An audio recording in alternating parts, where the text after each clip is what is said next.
வணக்கம் நண்பர்களே. இன்றைய நாள் என்ன பார்க்க போறோம்னு சொன்னால், கொஞ்ச நாளைக்கு முதல் நான் உங்களுக்கு என்னென்ன வகையான மரக்கன்றுகள் இருக்குன்ற பதிவுல 4 வகையான மரங்களுக்கான விலை விவரம், அது மட்டும் இல்லாம என்னென்ன அளவுகள்ல இருக்குன்றத அந்த வீடியோல உங்களுக்கு சொல்லியிருந்தேன். அதுல வந்து மாமர வகை, பலாமர வகை, கொய்யா மர வகை, அதே விட சேரி வகை 4 வகையான மரங்களுக்கான முழுமையான விளக்கம் நான் அதில தந்துட்டேன். சரியா? இனி வந்து நம்ம மற்ற மரங்கள் வேற வேற சாதி நிறைய மரங்கள் இருக்கு தானே, அந்த மரங்களுக்கான விளக்கம் பார்ப்போம். சரியா?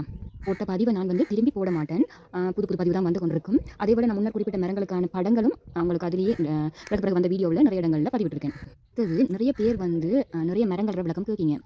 என்ன சொல்ல போனால் நம்ம நாட்டில் இருக்கிற மரங்கள், அதாவது நுரேலியா கேண்டி சைட் இருக்கிற மரங்கள் நாங்கள் எடுக்கிறதில்ல. புத்தளம் புலனர்வு அந்த சைட் மரம் என்றால் அந்த மரங்கள் தான் நம்ம கிளைமேட்டுக்கு செட் ஆகும். அந்த மரங்களை தான் நான் உங்களுக்கு எடுத்து தந்து கொண்டிருக்கேன். நுரேலியாவில் இருக்கிற பூ மரத்தை கொண்டு தந்தேன்டா கொஞ்ச நாளைக்கு இருக்கும், பிறகு அது செத்து போயிடும். அந்த பிரச்சனையால நான் வந்து அந்த இடங்களுக்கான மரங்கள் எடுப்பதில்லை.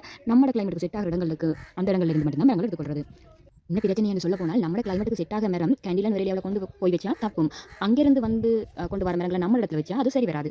அடுத்தது நான் குறிப்பிட்ட 4 வகையான மரங்களுக்கான விளக்கமும் தெளிவாக தான் இருக்குது. அதில் வந்து மரக்கண்டுக்கு தேவையானவங்க அதிலேயே முழுமையாக பார்த்துக்கொள்ளுங்க. சரியா? என்கிட்ட மீண்டும் மீண்டும் அதே அப்டேட்டுகளை ஃபோட்டோ போடுங்கன்னு சொல்லி திரும்பி திரும்பி கேட்டுக்கொள்ளாதீங்க. ஏன்னு சொன்னால் அப்டேட் பண்ணுறதுக்கு நிறைய ஃபோட்டோஸும் பிளான் டீட்டெயிலும் இருக்கிறதால திரும்பி திரும்பி ஒரே விளக்கத்தை தந்து கொண்டு இருக்காது. மரக்கண்டு தேவையானவங்க என்ன செய்கிறாங்கன்னா, அவங்களுக்கு தேவையான படத்தில் ஃபோட்டோவோ பிஏரையோ எடுத்துட்டு வந்து என்கிட்ட ஓட தராங்க. சிலவங்க என்ன செய்கிறாங்கன்னா, மரத்தில் ஃபோட்டோஸ் கேட்குறவங்களுக்கு நான் அனுப்பினா பிறகு அவங்க என்ன சொல்கிறோம், ஓட தாரதில்லை. அவங்களோட ஒரு சின்ன ஒரு பொழுதுபோக்கு காமெடி தான் அந்த டைம் எடுக்காங்களே தவிர வேறு எந்த காரணமும் இல்லை. அதனால் மீண்டும் மீண்டும் சொல்லிக்கொள்கிறேன். சரியா? மீண்டும் ஒரு பதிவில் சந்திக்கின்றேன்.